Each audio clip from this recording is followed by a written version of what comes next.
In 1988, a bus full of Israeli hostages sat on a road near Dimona, with terrorists inside. Snipers fired a single coordinated volley. Assault teams hit the front and rear at once. 12 seconds later, it was over. The hostages alive, the attackers dead. The unit that did it was not Sayeret Matkal, Israel's famous military commandos. It was not even part of the army. It was a police unit. And on the one job that defines them, clearing a room full of hostages without touching the innocent, they may be more dangerous than Delta Force itself. That unit has a name, and getting it right is the whole point, because this is exactly where casual coverage falls apart. The unit is the Yamam. Say it, Yamam. And the single most important fact about it is the one almost everyone outside Israel gets wrong. The Yamam is not Sayeret Matkal. Sayeret Matkal is the legendary military unit, the Army's deep reconnaissance and intelligence force, the one that operates far outside Israel's borders, and that most documentaries mean when they say Israeli Special Forces. The Yamam is something else entirely. It is a police unit, one of the elite units of the Israel Border Police, and that distinction is not a technicality. It is the reason the Yamam exists at all, and the reason it is so frighteningly good at the thing it does. To understand why, go back to 1974, to a town called Ma'alat. Terrorists seized a school full of Israeli children, and the rescue attempt that followed was carried out by the military. It failed. More than 20 children were killed before it was over. And in the bitter after-action reckoning, Israel confronted a hard truth. The skills that make a military commando lethal deep in enemy territory, the reconnaissance, the raiding, the intelligence work, are not the same skills that save a room full of civilians in your own country. Hostage rescue on friendly soil, in a school or a bus or an apartment block full of innocent people, is its own separate discipline, with its own doctrine, its own fraction of a second decisions about who lives and who dies. So Israel built a unit for exactly that, and only that. The Yamam was established late that same year, purpose-made to do the one thing the army had just proven it could not reliably do: rescue hostages, at home, without a massacre. It is worth sitting on what that lesson actually was, because it is the intellectual core of this whole story. Fighting in enemy territory and rescuing hostages on friendly soil are almost opposite problems. On hostile ground, a raiding force can be overwhelming and relatively indiscriminate, because nearly everyone there is a threat. In a school or a bus packed with your own citizens, the calculus flips completely. Now the hardest part of the job is not killing the enemy, it is not killing everyone else, and doing it in the half second before a terrorist can reach a trigger or a pin. That is a discipline unto itself, and it is not something a military reconnaissance unit picks up on the side. Notice too the deliberate decision to make the answer a police unit rather than another army commando force. That was not bureaucratic accident. A hostage crisis inside Israel is, legally and practically, a law enforcement problem. It unfolds among citizens, on Israeli streets, under Israeli law, and it can end not with everyone dead but with a suspect who has to be taken alive for a courtroom. A police unit carries the authority to operate in that world, to move among civilians, to arrest, to work inside the legal framework a domestic crisis demands. In a way, a purely military force is neither built nor authorized to do. So the Yamam landed in a rare and powerful position. It carries the lethality and the selection standard of a Tier 1 military unit inside the legal authority of a police force, able to do the soldier's job and the cop's job in the same 5 minutes. Be clear about one more thing, because it is where the confusion always creeps back. Israel did not replace Sayeret Matkal with the Yamam. It kept both, because they solve different problems. A threat deep in hostile territory, far past the border, is Sayeret Matkal's world. A hijacked bus outside Dimona, or an armed cell in a West Bank apartment is the Yamam's. Two elite units, two entirely different jobs, and the Yamam was purpose-built for the harder of the two to do cleanly, the one with innocent civilians standing between the operator and the target. That origin shaped everything about how the unit is built, and it is where the real answer to the title lives. If you want the honest breakdown instead of the flag-waving version, subscribe, because this channel respects your intelligence and every unit in the conversation. Here is the first thing that sets the Yamam apart. One veteran described it as being like an aircraft carrier, and the comparison is exact. Almost every capability a counter-terror mission could need, the Yamam keeps in-house, under one roof, inside one unit. Assault operators, snipers, bomb disposal experts, canine handlers, medics, and undercover operators. It trains all of them itself, in every field, from sniping to reconnaissance to dog handling to defeating explosives. That self-sufficiency is a weapon in its own right. Because the Yamam owns and trains every specialty in-house, it answers to no one else's schedule and waits on no one else's approval to move. It can deploy fast, as one integrated body, with a level of internal coordination a unit assembled from separate agencies can never reach. Think about how unusual that is. In much of the Western world, a hostage crisis pulls together a patchwork, a police tactical team here, an intelligence agency there, a bomb squad from somewhere else, all having to link up under pressure. The Yamam walks in already whole. Every piece of the problem is solved by people who train together every day, which gives it a speed and a coordination that a stitched-together task force simply cannot match. That coordination shows up as time, and in this work, time is the whole game. When the sniper who fires the first shot, the assaulter who comes through the door a half-second later, the dog handler, the medic, and the bomb technician all belong to the same unit and have drilled the same scenario 1,000 times, the seams between them vanish. The Yamam can be driving toward a crisis, planning it and rehearsing it all at once, and arrive ready to move in a window most agencies are still spending on their first phone calls. Then there is the piece that has no easy Western equivalent, the piece that makes the Yamam genuinely different from a straight door-kicking unit. It's undercover operators, known as Mista'arevim. These are men trained to speak workable Arabic and to dress, move, and carry themselves so as to blend into the Arab population, close enough to walk among a target's own neighbors without being made.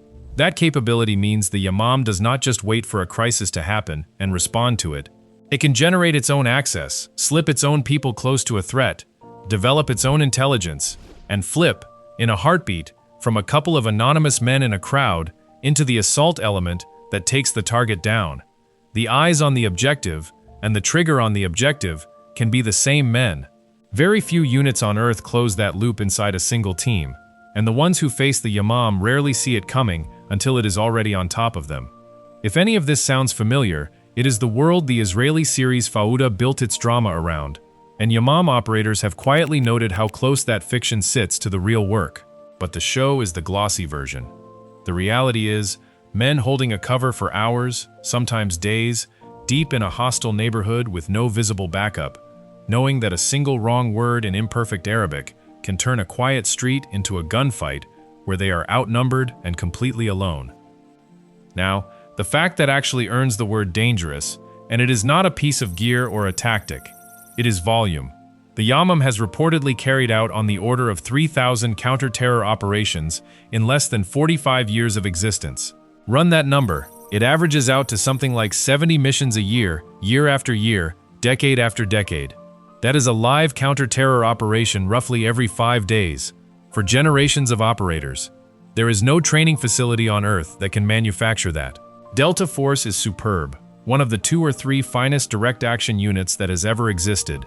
But Delta does not get 70 real hostage and counter-terror jobs a year on its own soil, because the United States, thank God, does not generate that kind of threat at that tempo.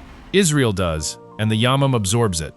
The result is a unit where the difference between a training rep and a combat rep has almost dissolved, where the newest operator is standing next to men who have done the real thing more times than they can count. That accumulated, relentless, real-world experience is the single hardest thing to replicate in this business, and the Yamam has more of it, at the specific task of urban counter-terror, than almost anyone alive. Those thousands of operations are not drills. Alongside its hostage rescues, the unit has neutralized hundreds of terrorists in counter-terror raids, much of it the grinding, dangerous work of arresting or killing armed cell members in the dense warrens of the West Bank and Gaza, where every doorway can hide an ambush, and the enemy is fighting at home. Put it in perspective. Superb Western counter-terror operator might train for years and see a handful of genuine hostage jobs across an entire career. A Yamam operator can pile up that many in a single year. Multiply that by a career, by a whole unit, by 50 years, and you are looking at an institution that has simply done this more times than any comparable force on Earth. In this line of work, repetition is the closest thing there is to a secret weapon. You can see all of it come together in that bus outside Dimona in 1988. The approach was a belly crawl, operators moving low and unseen into position around the hijacked vehicle. The sniper overwatch went first, a coordinated volley timed to strip the threat in the opening instant. Then the assault, front and rear at once, through the doors, the whole violent sequence compressed into roughly 12 seconds, ending with 8 hostages pulled out alive. Look closely at how it was done, and you see the whole philosophy. Every role was pre-assigned and rehearsed, each operator knowing his exact lane before a shot was fired. The execution was radio-coordinated to the instant. Stun grenades bought the fraction of a second the assault needed. Even the weapons were chosen for the space. Compact pistols and small submachine guns for a tight, crowded interior where a single stray round could kill the person they came to save. None of that was luck. It was doctrine, refined over decade after decade of doing this for real.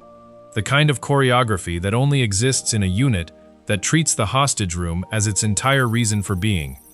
50 years on, the Yamam is still regarded, by the professionals who study these things, as one of the finest urban counter-terror units in the world, and foreign forces from Europe, North America, and Asia travel to Israel specifically to train with it and learn how it does what it does. None of this comes cheap, and the door into the unit is as narrow as any on Earth. Selection reportedly opens with a Hell Week ranked among the hardest anywhere, and it is run on men who are already seasoned combat soldiers, not raw recruits. The numbers that get cited are brutal. Out of something like 1,500 applicants, well under 1% make it through selection and the training that follows.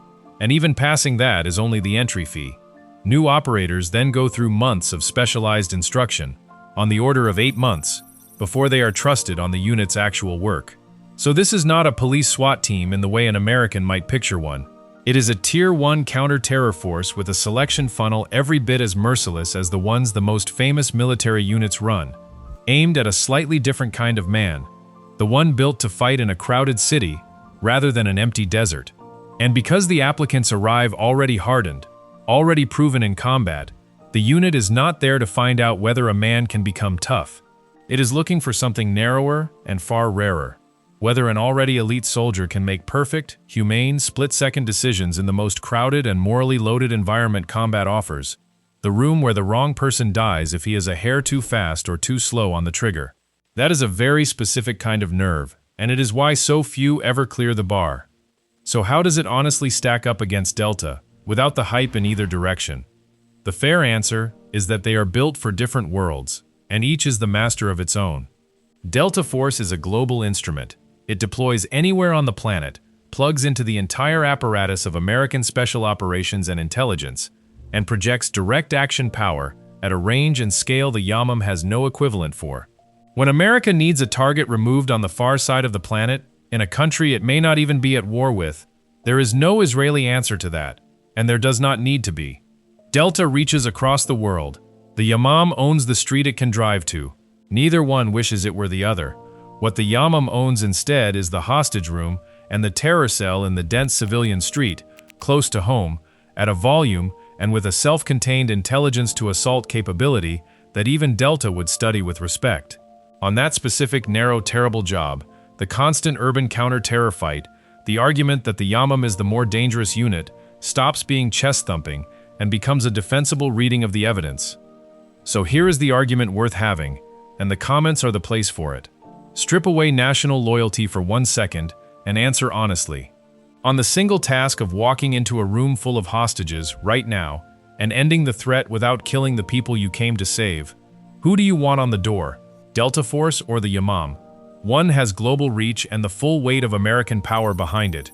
The other has done that exact thing 70 times a year for half a century. There is no shame in either answer, and that is exactly what makes this a real argument instead of a slogan. Tell me who you would bet the hostages on, and if you want to see the standard the American side of that comparison is built to, the video on screen breaks down what actually makes a Delta operator.